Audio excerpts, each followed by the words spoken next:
Hello everybody, this is Ronar, and we are back for some more XCOM 2 action, War of the Chosen, so let's get ready for it.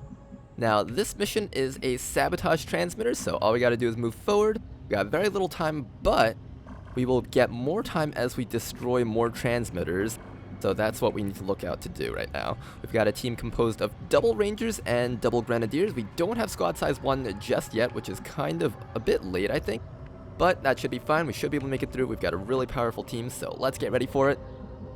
Now then, transmitter is all the way up there. I think it would be in our best interest to start by moving forward. So let's start by moving forward. Let's run one of our grenadiers all the way up, just like that. And there's a pod right there. Alright, let's get ready for this. So, we should be able to make it up to here. High ground would be nice right now, but line of sight can sometimes be finicky, and there are bugs where sometimes it doesn't actually reveal how much they can actually see, especially when an enemy is out of line of sight. That's not exactly a bug in that case. If there's an enemy that's out of line of sight, sometimes the red can extend further. We know that the trooper's further back, so we know that whatever the sectoid can see is already covering what the trooper can see, but I'm not going to risk a bug accidentally activating them, so instead I'm actually just going to move up to there with everyone. So everyone just get as close as you can, just like that. Don't run to the top. I don't think we'll need the high ground advantage just yet, and we're pretty close to the ladder, so even if we did need it, we could easily get up, no problems. So let's start by dashing everyone all the way up like that. The sectoid and the trooper are going to walk away from us, unfortunately, which I kind of wanted to fight them earlier than later, but... Is that a transmitter? That is a transmitter, actually. Alright, so here's what we're going to do. We're going to start by walking all the way up to there. We're going to see if we find anything. And we don't exactly find anything, but we do find the relay. There we go. Tigan's going to give us his little spiel. And we are going to keep on moving forward. So, I'm going to run all the way up to there. If we get caught, that's fine. If we don't get caught, that's also fine. And we don't get caught, so that's fine. Alright, everyone else dash all the way up. And you can stick back there, and you can just sit back here, I guess. Alright, and here we go. So let's get ready to take care of these guys, as well as destroy a couple of transmitters to buy ourselves a bit more time. Shouldn't be too bad. In fact, so there are a couple of things that we can do right now. I think I'm going to start off by killing that trooper. So, that trooper's right there, 93%, high ground advantage shot. Very likely chance to kill, and minimum damage is 4 damage with the Gatling gun, so if it connects with the regular trooper is definitely dead. Now, Secto is going to run all the way up to us. Here is what I'm going to do next. We could run down here and slash. I don't think we need to waste a double move and then possibly risk activating pod over here and getting flanked. Although, if there is a pod over there, the chances of us getting flanked aren't very high, actually. I think what we're going to do is we're going to take the ranger, run all the way down here with a blue move first, and if it activates a pod, then we'll deal with them. If it does not, then we can deal with this guy. And it does not, so 100% right there. Blade Master gives us an almost guaranteed chance to kill. And there we go, there's our almost guaranteed chance. And finally, Raja can just step right over here. And I'll make your blue move next, just in case. Alright, there we go. So, Raja, take care of this guy for us, please, 100%. Target dead, nice work. Alright, one sectoid dead. And we are just going to take a couple of shots right here, destroy as much as we can, and start moving. So that's going to buy us a little bit more time as we keep moving forward. This is still an easy mission, so there should only still be 3 pods out there. Now, what is next? I think what's next is we're going to start by moving up to there. And if that doesn't activate anything, then we are just going to move forward with everyone else. Just like so. Alright then.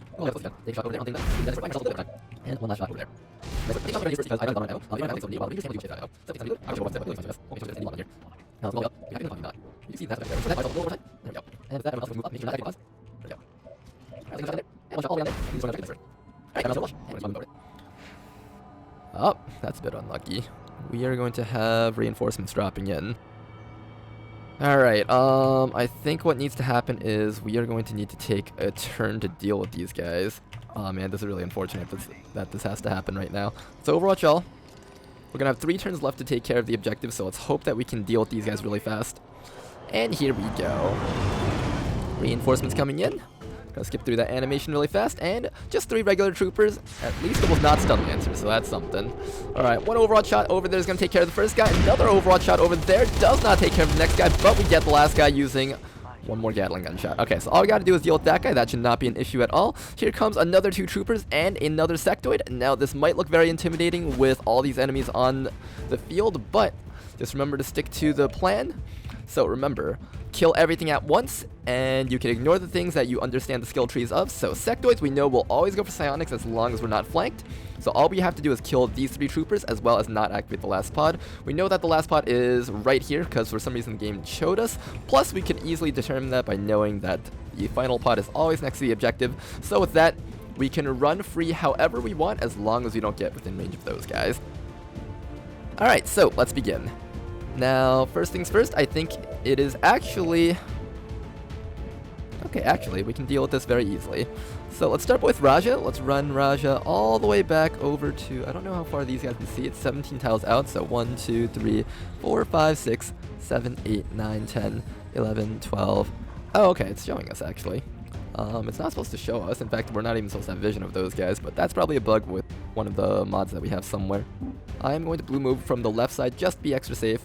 Raja can get right behind that trooper. It's a guaranteed kill with the shotgun. Any weapon that is not an assault rifle gets a guaranteed kill as long as the shot connects.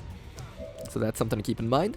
Now then, a double grenade can actually deal with those troopers no problems at all, so that is exactly what we're going to do next while we move to a position where we know we won't get flanked. So, get you all the way up here, throw some grenades down on top of these guys, just like that. These 2 should definitely be dead. Last turn, we can easily kill those guys using double grenades also, while running one of our rangers all the way up to try and hack the objective. Sounds good. 1 more grenade just like that, and these 2 are completely dead. Grenadier AoE is so strong, especially once you upgrade the grenade launchers. I think grenade launchers are technically the strongest weapon in the entire game. They basically ignore cover elements. They have guaranteed damage, and they have massive range as well as AoE. That's just like everything that you could ask for in a secondary weapon. It's so good. And finally, this guy's just going to go for the chop.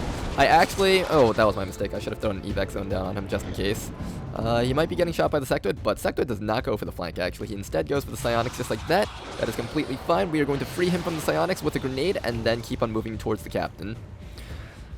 Alright, that was a misplay by me.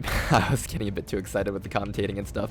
Alright, but there is something for us to destroy right over there, so we can still buy ourselves a little bit more time, but after that, I think that is the last bit of transponders that we can actually get use out of, so that's something to keep in mind. For now, though, I'll just make sure that we can destroy that sectoid back there, run all the way up to here, and that should give us 1 good grenade just like that, take care of that sectoid, and be done with this. Even when you're flanked, a sectoid has a chance to go for psionics. I was a bit lucky that we had that going on for us, but I don't think the sectoid can kill this guy. I believe at most they can crit for... I think they do 3 to 4 damage, and then they crit... Actually, no, I think they can crit for 6 HP. I think he has to roll maximum damage, and he has to crit for max damage. Or he has to crit and roll max damage, that's what I meant. Alright, but let's get ready to deal with the last pod, though. Let's be careful not to activate them just yet. Make sure to stay right back here and engage them on our own terms when everyone's actions are up and available. Alright, let's take this time to take a few shots. We are going to need 1 person to actually shoot at the objective. I made a mistake. I made a lot of mistakes this mission. Alright, first mission of the day. Let's call this the warm-up mission right now.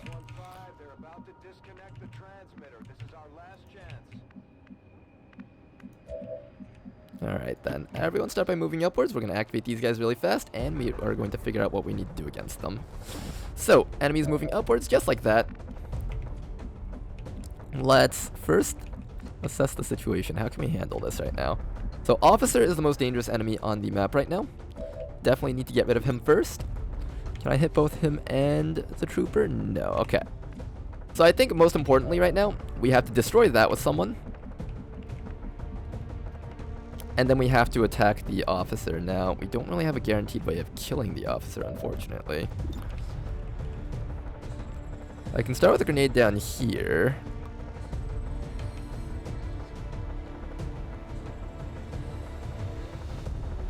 I could... Alright, I need to think about this for a second. Honestly, making a mistake here wouldn't be the end of the world. At worst, 1 or 2 people die. Probably only 1 person. And then we just move on with the campaign anyways. But I want to show you guys like the optimal way to play, so let's think about this for a second. Do I take the 70%? If I miss the 70%, then how would I react? I think for sure Gatling guy over here is going to take care of that objective right there so we can actually get to it. Alright, next thing's next. The officer needs to die, I think. Yeah, I think the officer has to die.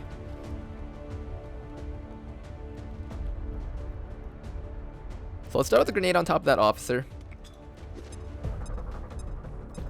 I think for sure the officer really needs to die right now. Is that the case? We're not even seeing the officer, right? What are you seeing? Are you seeing the trooper or the officer?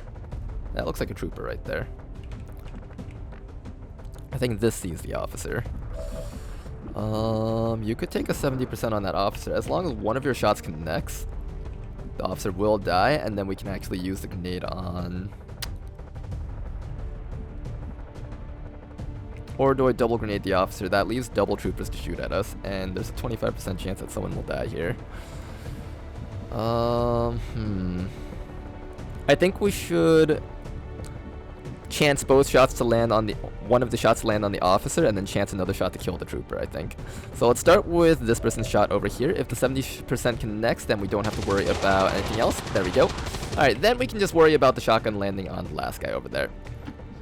Alright, so this is probably not the most optimal way to handle this, but I'll just take that shot anyways. So basically what happened there was we had 2 chances that we could take. We could either have double grenade the officer to make sure that the officer was dead, and then we'd only have 2 troopers shooting at us, which is a 25% chance of us dying. Or I could chance that this shot lands or rather it's a chance that these 2 shots both miss the officer, which I think was a lot smaller than the chances that these 2 guys landed their shots on someone. So I decided to go for that, kill the officer, and now we can take another 50% chance that we kill one of these troopers. If one of the troopers die, then we can guarantee that no one dies. Unfortunately, we couldn't do that, so troopers might kill someone, but that's completely fine. In a War of the Chosen campaign, some people might actually die. Some people might die, and it's just gonna happen. You can just accept it and move on, you know? In War of the Chosen, they give you a lot of ways to replenish your troops. Between covert actions and such, you can easily replace all of the troops that you lose throughout a campaign. I've squad wiped like multiple times during the late game of a War of the Chosen campaign, and it's completely fine. You can come back from all of those equally easily. Now these guys both had 45% chances to land, and they missed both of those shots actually, which is kind of unfortunate for them. Now unfortunately, we still can't get up to the objective, and I do not see any other thing for us to destroy. Oh wait, there's one right over there. Okay, great. So we can easily get to that one up there. So I think here's the plan. We're going to run...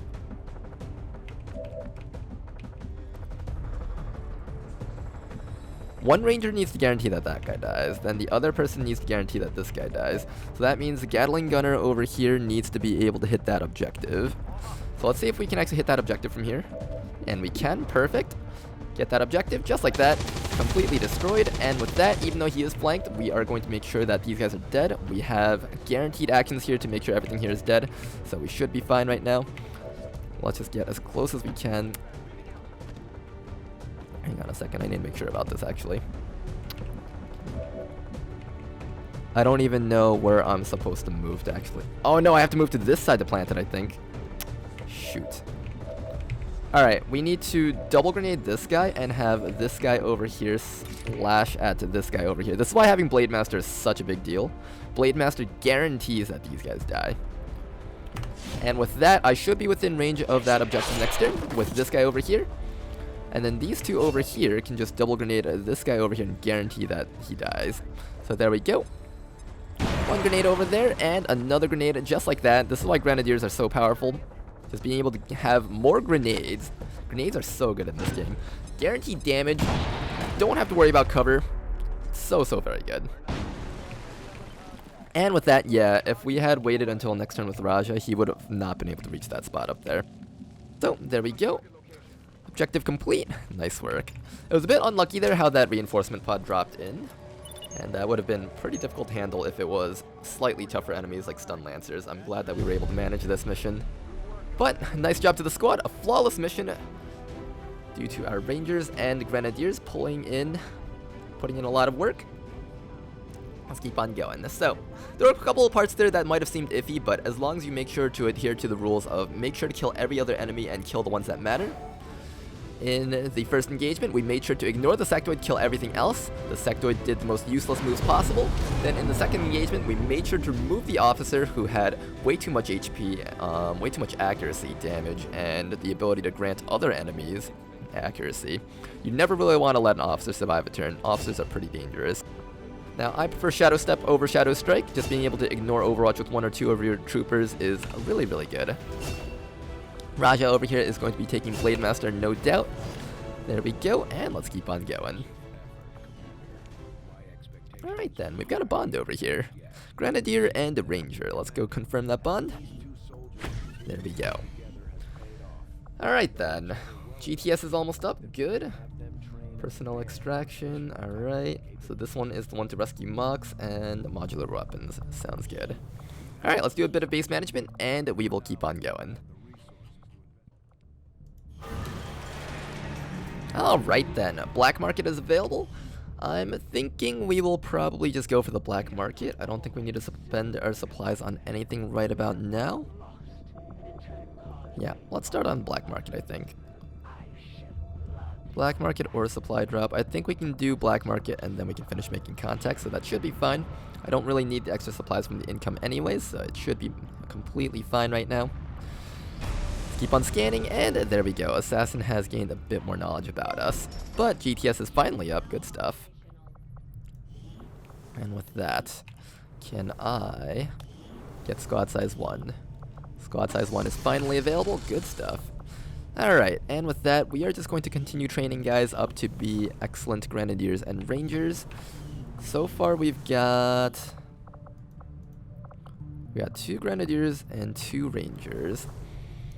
I think, in my opinion, Grenadiers are much better as squatty units. So I like to have like a bunch of backup Grenadiers, so when the big guys are tired or if they're injured, we can just bring like squatty Grenadiers who can just blow everything up for us. And then I like to have like 3 or 4 really good Rangers, in my opinion.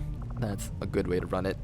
So why don't we turn Lego Man here into a Ranger, and we will have maybe probably train up 2 or 3 more Rangers, I think, with the GTS, and then everyone else will become a Grenadier.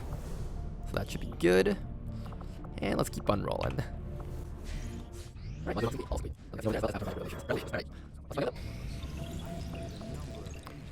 Modular weapons complete. Good stuff.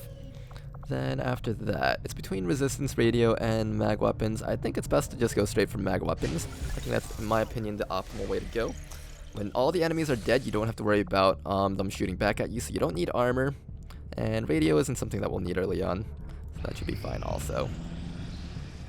Let's keep on scanning. And there we go. We can now rescue Praetor Mox. Let's get ready for this. Got promotion on both those rookies right there. Alright, now before we begin on that, let's go rank up our rookies really fast. Just take a look at what these two have become. Maybe we'll even already have 2 more Rangers over here. Alright, Jane Kelly, your outfit looks kind of questionable. You know what, I'm gonna keep that. Hang on. Oh, what? It stopped being that now. Huh, weird. Okay, promotion right there. And hey, she got her vanilla class actually. Or her default class, which is Ranger, not her default class. That's just what she becomes if you recruit her in the tutorial. You over here are gonna be, oh, the 2 best classes in the entire game. Great. Or not the best class. I'd argue some of the hero classes are more useful than the Grenadier later on. But definitely one of the best classes early on, though. Alright. So we got that going. Let's get ready to rescue Praetor Mox here. So, where is that mission? Right there. Let us begin. Alright, for a mission like this, I would have to say the best way to handle this is a Reaper along with a couple of Grenadiers. Let's take 1 Grenadier and, you know what, let's take 2 Grenadiers. Alright then, so we're going to stealth this mission. We're going to stealth this oh, you're tired, hang on. Who's not tired right now? Who's a Grenadier who is not tired? Unfortunately, we have none. Let's send in Jane Kelly then. I think 3 grenades should be enough, so let's get them out there. Now let me show you guys exactly how I like to deal with rescue missions myself.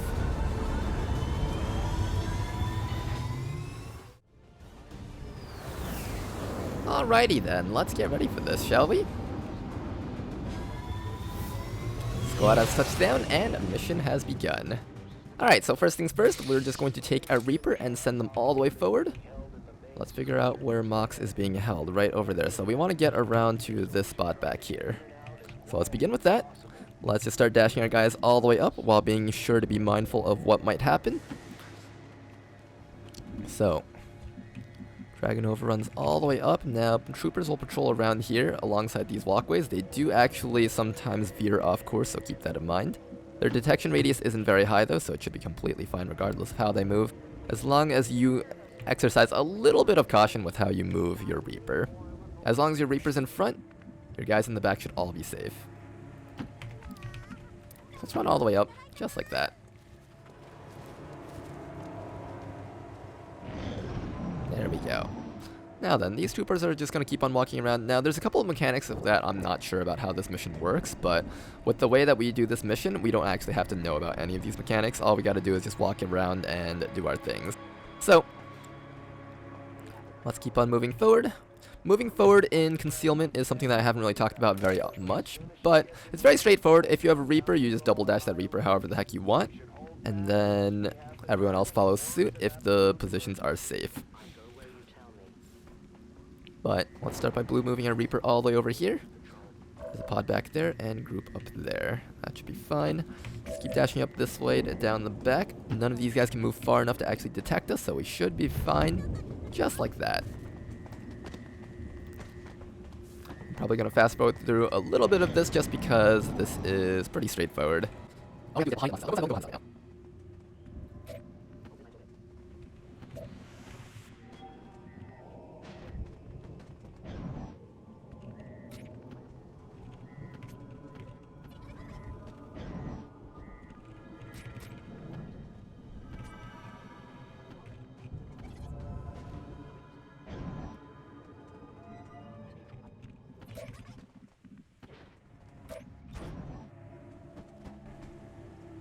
Alright then, so we're all here. Now, next thing we're going to do is we're going to blow a hole open in the back of this jail cell actually, so let's get ready for that. Start with the claymore all the way up here. Just make sure that your explosives won't actually hurt the person that you're trying to rescue. So let's start with the claymore just like that. There we go. One grenade all the way back here, just like that also, and we should be good. Alright, one grenade all the way back there. And now, the wall will collapse, so we don't actually have to worry too much about it. Just sit here, hold tight, hold tight. And with that next turn, that wall will collapse, just like that. The walls are sturdy, but not sturdy enough to withstand 2 explosions, so that is perfect. Now then, all we have to do now is get our evac zone right out here. One evac right over there, Sky Ranger has arrived. Let's get Dragonova all the way up. Dragonova, pick him up. Let's get out of here, guys. And there we go. Mox has been rescued. Everyone else just walk out just like that. No need to actually take a specialist, hack that door, and roll for the chance of actually succeeding on this mission. We can guarantee it just like so. Nice job to the squad. And since this was a relatively short mission, we'll go for one more mission for today's episode.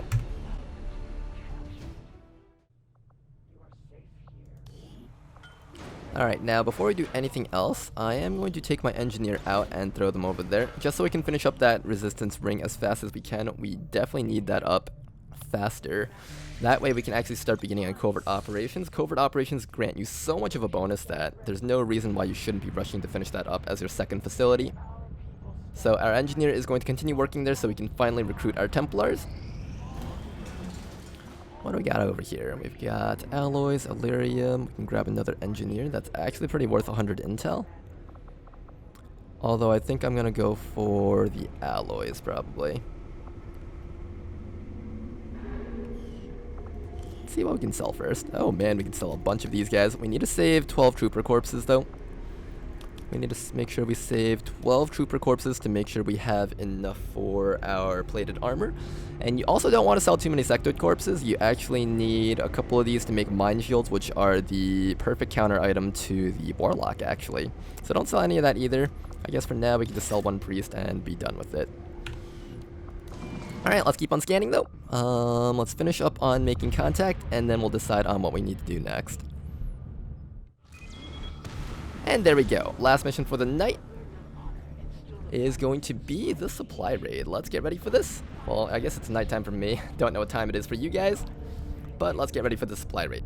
So the first supply raid is your first introduction mission to stun lancers, actually. So this will be pretty interesting. For a stun lancer battle, you want to make sure that you have rangers and people who are capable of outputting damage. So skirmisher isn't actually a bad choice. Skirmishers are like an anti-trooper type unit. Their main objective is to grapple around, they use multiple actions to like deal with troopers and such using justice and wrath abilities, things like that. They're really high accuracy versus humanoid targets, which is really, really good. I'm going to bring one of our skirmishers with us. In general, I just like the skirmisher class quite a bit. With that, we can also bring, I guess, another ranger. This guy's got Bladestorm. Having multiple guys with Bladestorm is not a bad choice at all. Now, I think I'm going to take off the squatty right now. Do we have a sharpshooter that's actually decent? We don't actually have a decent sharpshooter right now. I might want to train one up. Although, this is not really the type of mission to train up sharpshooters on. We really need guaranteed damage. And I'll bring a sharpshooter. We need to start training up a sharpshooter anyways, so Baron Mad's going to come with us.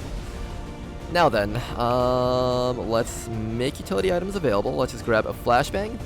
A flashbang isn't a bad choice if you aren't able to deal with all the stun lancers. While it doesn't guarantee your safety, it does at least prevent them from dashing up to you guys and knocking someone unconscious, and I think that's still pretty good. Stun lancers have like stats equivalent to, offensive stats equivalent to a regular trooper, except they also get plus 15 crit chance. So that's something to keep in mind. If you're behind full cover and you flashbang them, you're probably not going to get hurt. Alright, but this team should be fine though. We've got 2 people with Blade Master. We've got shotguns, we've got skirmisher weapons. We should be able to take care of stun lancers, no problems at all, especially with the scouting power of our Reaper. So let's get out there, guys, and get ready for some action.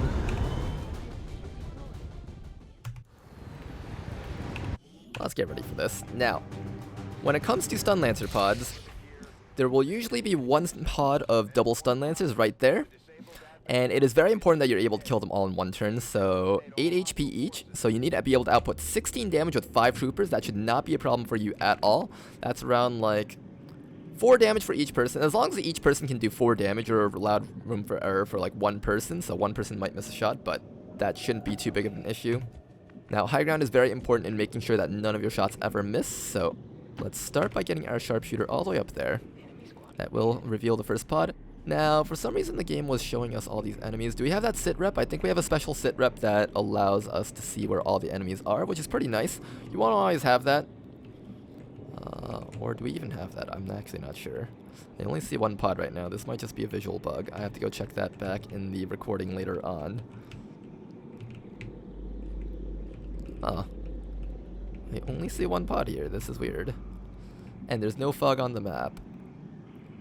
Oh no, we do. Location scout. We have advanced intel on the mission site and we'll be able to observe all enemy movements. So that raises the question of where are the rest of the enemies? There's another one over here. I don't see any other pods though. Now then, this mission comes in 2 forms. Sometimes it's extract supplies, sometimes it's avoid destroying critical supplies. This is definitely the easier one in my opinion. The extract supplies, you can basically just extract 1 crate and ignore everything else on the mission, and that's still technically a very viable option to go with. All you have to do is extract 1 supply, and you don't even have to kill all the enemies on those types of extract supply missions, so even though those are hard, you can basically ignore the objective and just do like 1 thing and just walk away. But for now though, let's figure out how to deal with these guys. Let's get everyone all the way up. And get ready to deal with some enemies. So I think the key to making sure everyone's actions are useful is to make sure that everyone is capable of dealing damage. So basically, how I like to think about this is, if one of these guys attacks right now, these guys are going to move into cover, so anyone who has to shoot through cover is going to actually have their actions diminish. So I think it's much better to let the sniper start off with a shot. The sniper rifle can actually kill in one shot if it crits for max damage, so that's something else to keep in mind too. Plus we have a claymore on you, so that should be fine. In fact, do we have a remote start? Do you actually have a remote start? If you wanted to be extra careful, you could just wait until one of these pods patrols next to a car and then kill them, but that takes too much time, and for the sake of speed and recording, we're just going to move upwards. Let's take our time, let's make sure we don't actually move too carelessly. I'm going to keep our skirmisher as well as our sniper both on the high ground here, and we will just take our time. Reaper can just sit right around there. The moment someone's about to get caught, we will just go for the engagement. There is no time limit on this mission, so we should take our time. Just like that. These guys are going to move up for us. Perfect. Now, will these guys walk within line of sight? If they do, and they activate with these guys, that'll be a problem, so we're going to have to relocate if they move within range. And we only see these guys, so it should be fine. Yep, everyone here only sees the guys in front of us. Alright, good. So, we got to make sure everyone's actions here actually count. So, there are multiple ways to make this work out. One way is to just start with an explosive on the entire pod. That's actually probably your best way of getting the most damage off on the entire team.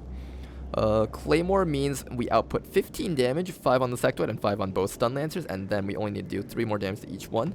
That's actually pretty good, but I don't think we'll need that though, so I think what I'm going to do is I'm just going to start by engaging with a shot on one of these stun lancers. Now, when you're in concealment and enemies are just patrolling around casually, you will always have maximum chance to hit them because they're not in cover, but the guys who are behind the wall, though, will have reduced crit chance, so always keep that in mind. We're going to have to target the stun lancer in the back. Let's begin with the sniper rifle shot right over there. Can we get the crit? We do get the crit, but not enough to actually kill this guy, but that doesn't really matter. One more shot is all that we need to take care of that last stun lancer, so that's not an issue for us at all. So we can easily deal with this guy using a grenade. Let's start by assessing the situation. So, as usual, we know that the sectoid is just going to go for psionics if he can't flank anyone, so just make sure no one is flankable and he is useless. Then we have to know what these stun lancers do. Basically how stun lancers act is they will always stab someone if they are within running distance, and if you can see a stun lancer, you can almost be guaranteed that he can double move up to you and stab you in the face. So if you can see a stun lancer, you need to kill him. The other times when they don't actually go for the stabs are either if they're completely out of range, so if they're like in fog and then they dash out of the fog or they blue move out of the fog, they'll be able to take a shot on one of your guys. And that's not too dangerous, but you always want to make sure that stun lancers don't get a chance to attack you. They have a built-in 15% crit chance, which is huge. That means 1 out of 6 or 1 out of 7 times they attack, they'll crit you. that is not very little at all. Anytime you let a stun lancer get off an attack against your team, I consider that a misplay. So even a flashbang, in my opinion, isn't an answer to them, because you flashbang them, they still have that 15% chance to actually just crit your guy for 5 or 6 damage. And early game, that's like almost all of someone's life. That is not okay at all. So, next things next, we're going to go for the Justice. High ground Justice on a target in half cover is almost guaranteed to actually do something. So let's get that going. Let's pull him in, and let's cut him in the face. 1 cut over there, 4 damage just like that. That guy is probably going to be dead to Mox, actually. I can guarantee that this guy dies just by running one of our shotgunners all the way back and then taking that shot. So I'm going to run Kimball all the way back to here. Kimball, get into position, take that 97. That's a guaranteed kill. Mox's shots are not guaranteed because the hero class's weapon damage are all actually pretty low. If you look at it, it's only 3 to 4 damage. I'll take that 68. It's a free shot. He has nothing else better to do. He's going to miss that shot. Nice try. But that doesn't really matter too much. Now, there is a pod back here. If we didn't have the sit rep ability, then we'd have to use our Reaper to actually scat out for us, but it should be fine. We don't actually need that. With that, will the game show us whether or not it'll activate? Yeah, it will actually. So if you have vision of these guys, but for some reason you don't trust the visual indicators, you can always count tiles.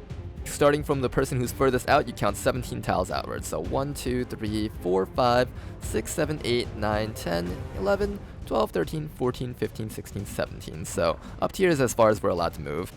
We're not sure what's out there or behind these buildings because for some reason I'm not able to see the last pod.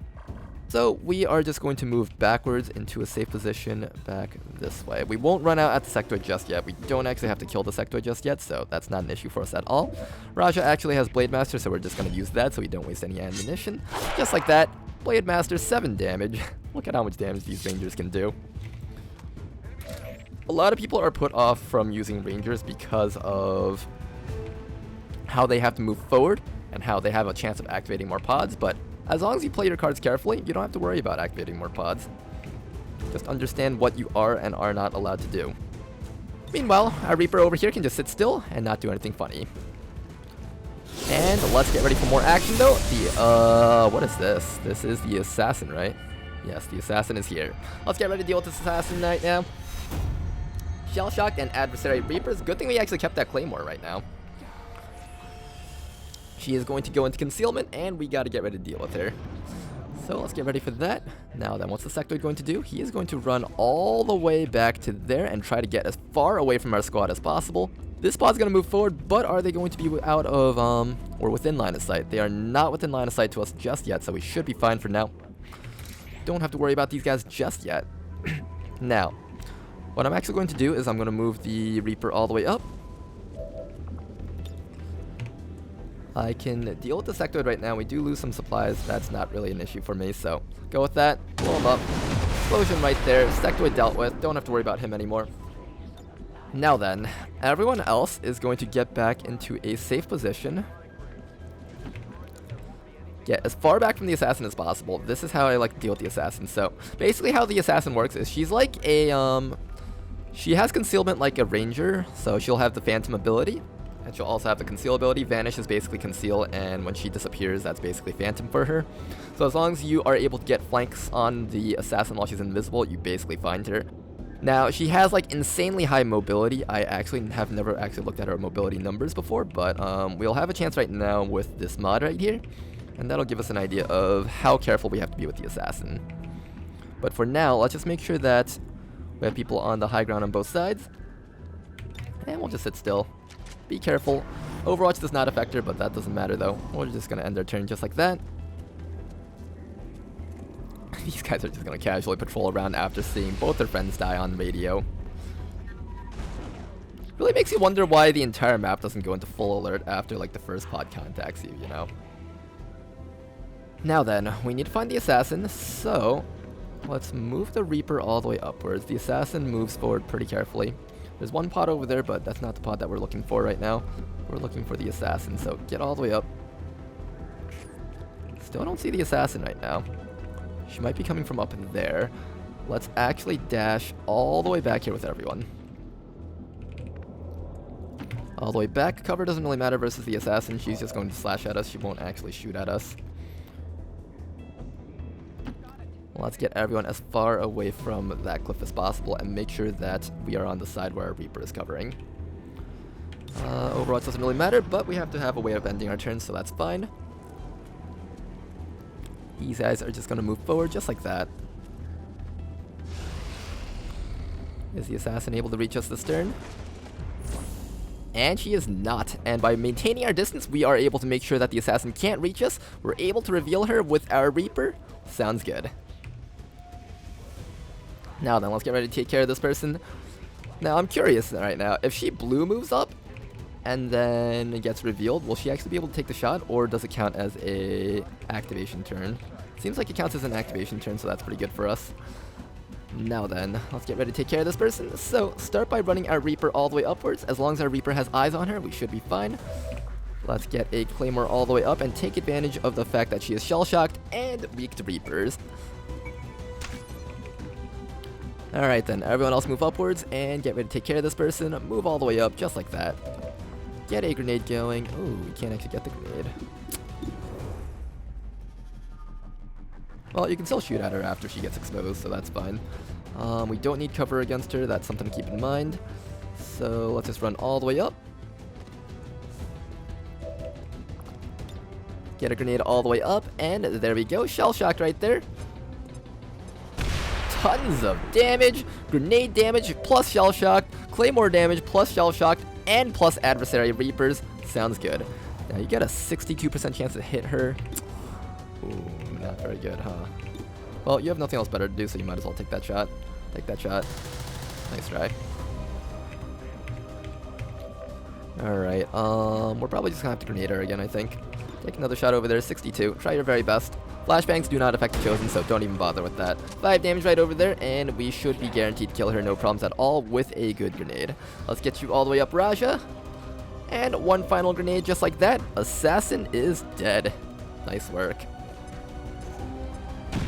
Target down. +5 ability points. And there you go. That's how you deal with the Assassin without getting a single person wounded. All you gotta do is make sure you know how the Assassin is moving forward. Make sure your Reaper can spot her as she moves forward. She won't know where your Reaper is, but your Reaper can detect her, because Shadow beats out regular concealment.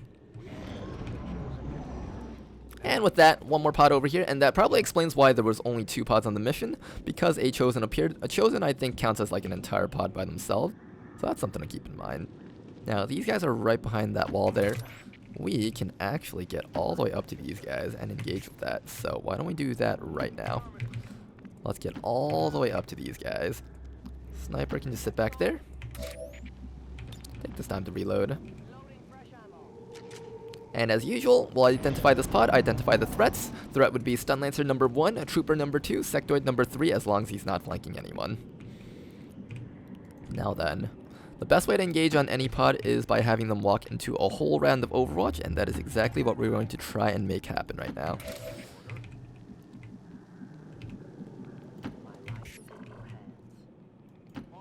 And they can't see us past this line of full cover right there, so everyone sit here, Overwatch, and get ready to do some killing. They're gonna walk right into our Overwatch, and here we go. Here we go. Here we go. One shot over there does not connect with the block. Another shot over there does not connect. Nice try again. And here we go. Stun Lancer and Troopers are going to make a move. One shot goes out on the Sectoid, but that was not the target that I was hoping for to get. Doesn't really matter though, because we're probably going to kill everything on the map anyways this turn. So that's not really that big of an issue at all for us anyways. Now then, let's start with a Justice on top of that Stun Lancer, pull him out of cover, and get ready to kill this guy. There we go. One Justice over there, and we should be able to just cut him right in the back. One cut right in the back, not bad at all. And then just take a free shot over there, 100%. Good chance of killing. And I'll take it. Nice work. Target completely dead. All that's left is to deal with the remaining guys. So, how do we do this right now? I have 2 Rangers with the ability to chop this guy to death. So that's already pretty good. So here's what we're going to do. I'm going to start by moving you upwards, take that 57. If we connect that shot, then the Reaper is guaranteed to kill with the Reaper's shots. Even if that did not connect, we still had a chance of killing, and I would have probably just thrown down evac zone somewhere back here and then taken that shot with the Reaper. So that doesn't really matter anyways. 100% though. Take that shot. Completely dead. Nice work. And with that, we can guarantee that the Sectoid dies, because he did take that Overwatch shot from earlier, so 1 Bladestorm is guaranteed to kill. Go for it. And there we go. Target completely down. Nice work. Still had 1 more Ranger left over to pick up any kills that we may have missed. So, 100% safe situations. Not bad at all, guys. And that is how you handle the supply raid. Alright then, let's handle a bit of base management, and we will end off today's episode. So, I guess while we're handling some of the base management, we can do a bit of talking as to what's been going on with the channel and stuff. So, I haven't really been getting a lot of time to record videos, as you guys may have noticed. My videos have been spaced out between like 1 or like 1.5 weeks or so. Yeah, I just have not been getting a lot of time. I have a hard time deciding on what to get at this rank here. I think Total Combat's the slightly better one, but none of them really matter as much. I think I'll take Reflex. Even though Reflex is more of a support ability, I think any perk that that activates when you're getting shot at is a pretty bad perk.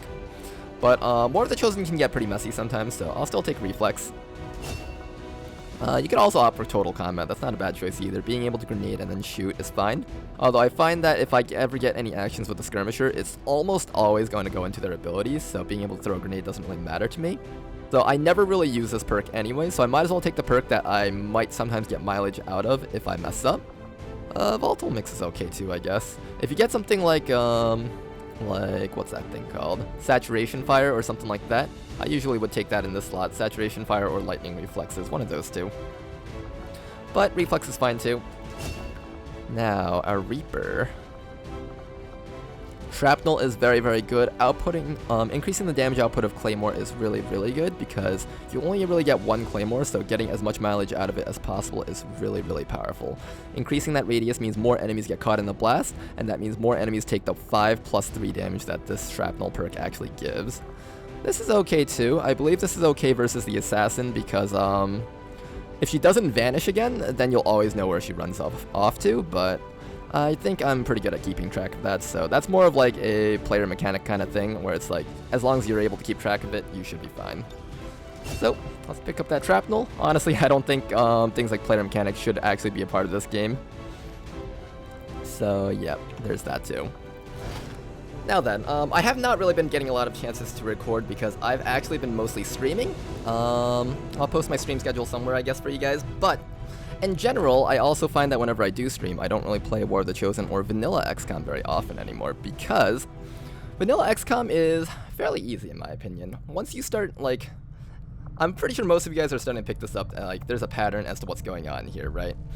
As long as we follow those rules of XCOM that I posted earlier, or that I showed earlier in the first video, as long as you, like, follow those to some degree, you'll always be fine. Sometimes you get a little bit unlucky and your team, like, gets wrecked or something, but regardless, in Vanilla, you never really get punished for that. And in general, I think as you go through the series, you'll see more and more why combat in Vanilla is very trivial. It's very straightforward. There's a lot of room for error. You can mess up and you'd still be completely fine because the enemies can't really get you or anything like that. And that's where a certain mod called Long War comes in, actually. Long War is a mod that perfects the game.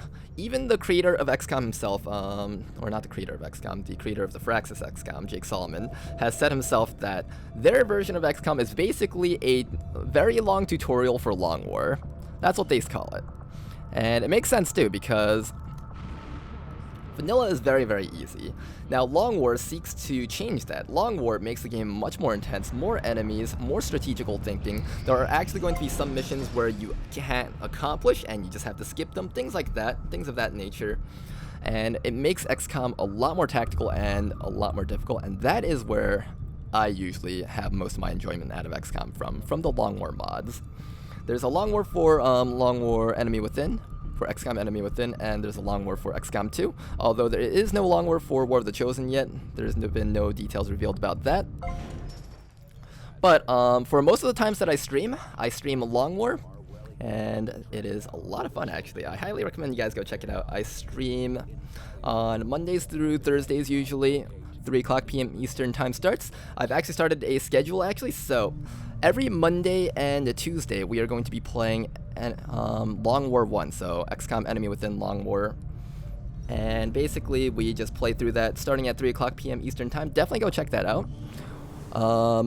These are like what I'm showing you guys right now. All the tactics and skills that I'm showing you guys right now are like the basics of Long War, basically. And it is a very intense fight. It's really exciting. It's really cool. I highly recommend you guys go check it out. And I believe, how did I set up my schedule again? I'll post it on the channel somewhere. That, or I'll just like fill it up with a screenshot right now. But on Thursday, I'm also going to be doing Long War 2 streams. So also at the same time as usual, 3:00 p.m. Eastern time. So Mondays and Tuesdays, XCOM 1, Long War 1, and Thursdays are going to be Long War 2. Other days, I'll do other types of games that you guys might also enjoy, so definitely come check it out. All of my streams happen at the same time as usual, 3:00 p.m. Eastern time, so there you go. Something for you guys to look forward to if you guys can't get enough of my videos here. Alright, but, what was I even doing? I have no clue. I was just waving my mouse around while telling you guys all about my own stream. Let's keep on scanning for a bit. I think we did something. What did I do? Right, I finished up my resistance ring. That's what I need to do. Alright, so the next thing that you should always do is get your last hero. If you didn't go for, Skirmishers first, then you should go for Skirmishers now, and if you didn't go for Templars first, then you should go for Templars now. So we're gonna go for our Templars right now. Let's send out one of our Sergeants, because we need to bring a Sergeant, and this person gets +3 aim. So why don't we give +3 aim to, I think, our Skirmisher, actually. Skirmisher or Grenadier, both are fine. I think topping off the Skirmisher's accuracy to 100. We saw earlier how we had like 93 accuracy on targets with our Justice and Wrath abilities, so I want to max that out if possible. So let's give him +3 aim. Let's get you guys out there. Sounds good. Now, I would love to put an engineer in that slot, but we have to put an engineer in this slot right now. So let's go put our engineer over there. And let's keep on scanning until we get to our last mission. Now then. Got some choices as to what we want to go for. I think I'll just go for more rookies right now. We don't really need the supplies just yet, so we might as well just wait till next month's supply drops gets added to that, so we save 3 days worth of scanning. And Lego Man is done with his training. Alright, so since we got Jane Kelly as a ranger earlier, I think what we're going to do is we are just going to create some more grenadiers, I think. Let's turn Jake into a grenadier there. Also, in case you guys were wondering, all the people in my character pool are viewers that were on stream. If you guys want to be part of the character pool, you guys can be part of the character pool if you just mention it in chat. I can just add you guys in. I don't think I'll have a formal sign-up thingy because not a lot of people watch these videos anyways, so there's that too. If you guys want to be a part of the character pool or if you guys want to be part of the action, just let me know in chat, in the YouTube comments below, and I'll add you guys in. Just give me your like name or like what you want for your nickname or something like that. Alright then. Next month's supply drop is here. Alright, good stuff. Now, signal jamming. I definitely want to stop that next, if possible. I think this is pretty good. I think I'll probably go for this one. I think being able to construct fast is pretty good. Black market cost. This is pretty good too. I think I'll go for this one first, actually. Black market cost reduction is not a bad idea. Intel is probably going to be the hardest source of income to come by. So being able to reduce the amount that we have to spend there is actually not too bad at all. Let's go check this out really fast and see how much that's actually reduced our income by, or reduced our costs by.